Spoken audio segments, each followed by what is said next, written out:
$31.500 podría costar emitir una opinión negativa de la gestión de la presidenta del Consejo Nacional Electoral, Diana Tamain. Esto por la denuncia interpuesta por Tamain en contra del periodista Roberto Aguilar.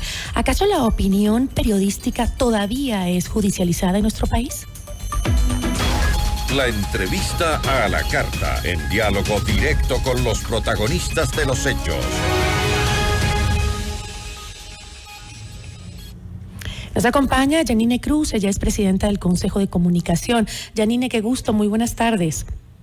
Giselle, qué gusto poderla saludar. Un abrazo a usted y a través de usted a todo el país. Muchísimas gracias.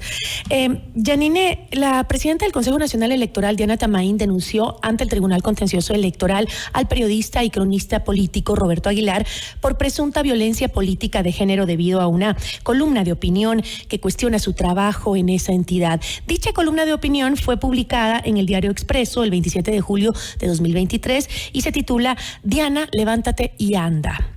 El cuerpo de este texto señala que Tamain ha permitido que el expresidente Rafael Correa haga proselitismo político en las elecciones presidenciales y del Consejo de Participación Ciudadana, pese a tener una sentencia por corrupción. Yanine, ¿acaso, le hago la misma pregunta con la que empecé, seguimos en un país en donde la opinión periodística es judicializada? Bueno, es lamentable, Gisela, que lamentablemente muchos funcionarios públicos aún no entiendan el valor de asumir, estar al frente de una cartera o al frente de alguna institución. Nosotros entendemos que hay todavía esa falta de conocimiento, de hecho, porque de las 240 causas que se está analizando, inclusive sentencias de la Corte Interamericana Derechos Humanos, aproximadamente el 60% conllevan a tratar justamente de penalizar el trabajo periodístico, y de ese 60% entendemos que hay un 30% destinados obviamente desde funcionarios públicos o desde autoridades que ejercen algún poder, tratar de perseguir a los periodistas, eso en toda la región. Y para ser muy puntual en el caso justamente de la opinión de Roberto Aguilar, es como remontarnos obviamente al episodio que sufrió en su momento Emilio Palacios versus el tema del Universo. Hay sentencias claras sobre todo en el tema de la opinión y de la libertad de expresión del trabajo periodístico. De hecho, uno de los casos importantes que deberíamos nosotros aterrizar es que hay una sentencia de Kimmel versus Argentina, en donde claramente la Corte Interamericana de Derechos Humanos señala que en una sociedad democrática los funcionarios públicos están expuestos a un escrutinio y a la crítica del público. Este umbral distinto, obviamente, para los funcionarios públicos se explica porque voluntariamente nosotros decidimos ser funcionarios públicos, por lo tanto se debe mantener un escrutinio mucho más amplio. Y el caso particular de la crónica de Roberto no habla de su vida personal, no habla de temas justamente sobre ese de la tema, presidenta del Consejo Nacional Electoral. Por lo tanto, esta denuncia por parte de la máxima autoridad del Consejo Nacional Electoral no tiene asidero y no tiene una justificación. Ahora entiendo. Sin embargo, Yanine, el juez del Tribunal Contencioso Electoral a cargo de esta causa, pues pidió a la denunciante que aclare y complete la denuncia. ¿Se puede o no se puede hablar de violencia política cuando se hace una crítica desde el sector periodístico? No hay ninguna violencia política o violencia de género en este caso. De la crónica que nosotros analizamos, por ejemplo, de Roberto Aguilar, frente al trabajo periodístico que él viene realizando, es a la funcionaria. La crítica que hace Roberto es a la gestión de la presidenta del Consejo Nacional Electoral. No lo hace a título personal, no lo hace a la mujer como tal. Por lo tanto, no ingresa justamente esta sentencia. Por eso el día viernes el juez le dio 2 días de plazo a la funcionaria para que pueda llenar justamente las interrogantes que tiene el Tribunal Contencioso Electoral. Y nosotros, un poco analizando, casi le envía a retomar nuevamente la denuncia de nombres y apellidos completos, especificación del acto, las expresiones claras y precisas de los agravios que supuestamente es víctima, obviamente, la presidenta del Consejo Nacional Electoral. Por lo tanto, nosotros estamos analizando si es que el día de hoy o mañana la presidenta nuevamente vuelve a presentar con lo que pide el juez del Tribunal Contencioso Electoral y poder avanzar justamente en el acompañamiento. Nosotros inmediatamente hablábamos con el cronista, con el periodista, porque no existe aquí una causal como para que él sea llamado lamentablemente a un proceso. Usted mencionó, podría ser civil, podría ser penal. Usted mencionó que han analizado el texto que escribió Aguilar. Yo tengo aquí un fragmento. Dice, tener una, esto es lo que dice textualmente el texto de Aguilar, ¿no? Tener una funcionaria como Diana Tamain al frente de un organismo como el Consejo Nacional Electoral es como tener una mamá, pero muerta. No de otro modo se conduce ella a la hora de hacer respetar las reglas y los principios de igualdad en las elecciones, con la diligencia de un cadáver. Si bien son palabras, Janine, yo creo bastante duras, un poco groseras incluso, ¿cuál es el límite? ¿Hay límites explícitos para que un periodista no caiga en esta supuesta violencia política? Por ejemplo, hay que entender que son discursos protegidos. En este caso, en la arena del debate sobre temas de alto interés público, no solo se protege la emisión de expresiones inofensivas o también bien recibidas por la opinión pública, sino también de aquellas que chocan, irritan o inquietan a los funcionarios públicos o a un sector cualquiera de la población. Si bien es cierto, las palabras que utiliza Roberto son duras, pero es su estilo y es su forma, obviamente, de criticar a la autoridad, quizás por todo lo que él puede evidenciar en su gestión frente a un proceso recién que acaba de pasar de un proceso electoral en nuestro país, pues hay varios límites. ¿Cuáles son esos límites entre la crítica y la violencia política? Apología del odio, violencia obviamente de género, pero aquí no critica a la mujer. Aquí critica a la funcionaria pública. Por lo tanto, no encontramos ningún tema que violente, obviamente, a la persona. ¿Considera entonces usted, Janine, que Atamain está haciendo un mal uso de la figura violencia política de género? Así es. Realmente hay que entender primero que ella no fue candidata. Es una funcionaria que está, lamentablemente, nos guste o no, frente al escrutinio público, ¿no?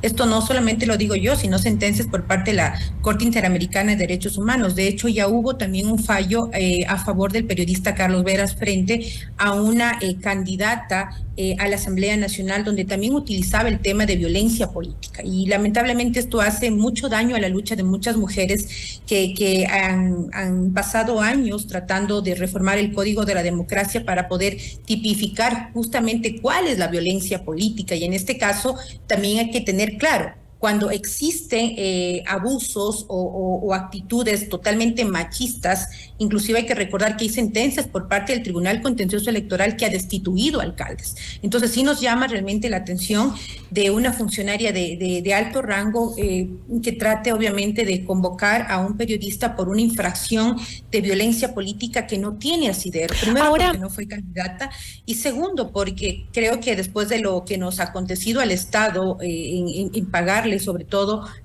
al caso del diario El Universo y al periodista, deja un precedente importante. Los funcionarios públicos que lamentablemente no les guste... ellos están sujetos, tienen que estar sujetos a los... Yo creo que no están preparados para asumir justamente el trabajo en este caso público, ¿no? Ahora, los artículos de opinión pueden estar sujetos al mismo escrutinio o el mismo tratamiento, digamos, que los de información. No, totalmente distinto. Creo que la opinión va justamente de la mano al tema de libertad de expresión, bajo la responsabilidad, obviamente, en este caso. Cuando fue el caso de Emilio Palacio, nosotros entendemos que fue la opinión y asume también un mayor quizás paraguas a la libertad de expresión, a la persona que emite estos comentarios. Y en este caso, por ejemplo, de emitir una información, ya tiene varios datos mucho más explícitos. Por eso es que hasta el día de hoy muchos funcionarios todavía envían cartas a los medios de comunicación señalando el poder rectificar. Quizás datos que no son correctos lo hacen como un mecanismo de poder rectificar los datos pocos precisos que emiten o no un comunicador o un medio de comunicación lo hace público por sus canales. Entonces, son totalmente dos temas distintos, pero mayor protección al discurso desde el trabajo periodístico lo tiene justamente el de opinión. Ahora, Diana Tamain ha pedido la pena máxima, que es el pago de $31,500 de multa contra el periodista. Parece que tampoco existe ninguna conciencia de proporcionalidad, ¿no? No, para nada. Nosotros entendemos que es una manera de ejemplificar. Es como decir, volver a querer estar en la Supercon, dejar un precedente para que no la molesten a la funcionaria o para que los periodistas se autocensuren. Y es lamentable, Giselle, porque acaba de pasar justamente un grupo de colegas periodistas en la CIDH justamente criticando. Por un lado, el Estado no da garantías porque no hay un presupuesto para el mecanismo de protección, pero por otro lado, estas prácticas le hacen tanto daño al país y sobre todo a la libertad de expresión, porque hoy tenemos un enemigo que es común, que es el crimen organizado. Ajá. Y todavía tenemos que lidiar con funcionarios tan sensibles a la opinión o al escrutinio, que también es parte obviamente de la queja de los periodistas. Por justamente, eso no creen en las instituciones del Estado, no creen en que exista justicia, porque justamente desde el lado, desde el poder, existe esta injerencia para tratar de silenciar o de alguna manera amedrentar. Y en un gobierno que habló de respetar y proteger a la prensa, ¿no?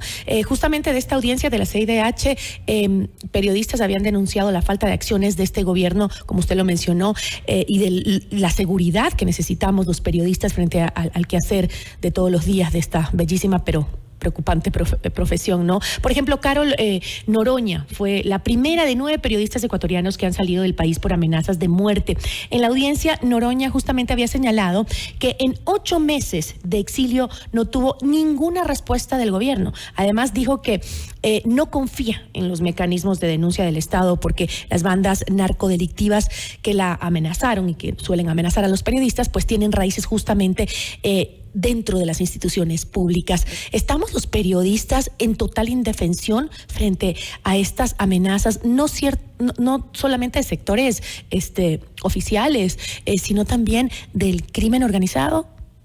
Por supuesto, yo creo que lo que señaló Carol en la CIDH es una realidad. Si bien es cierto, se reformó la ley orgánica de comunicación y recién en agosto de este año se emitió un reglamento donde recién se le da el rostro a las instituciones del Estado como Fiscalía, Cancillería, Policía Nacional, Ministerio de Defensa, para tratar de buscar ciertas responsabilidades para los mecanismos.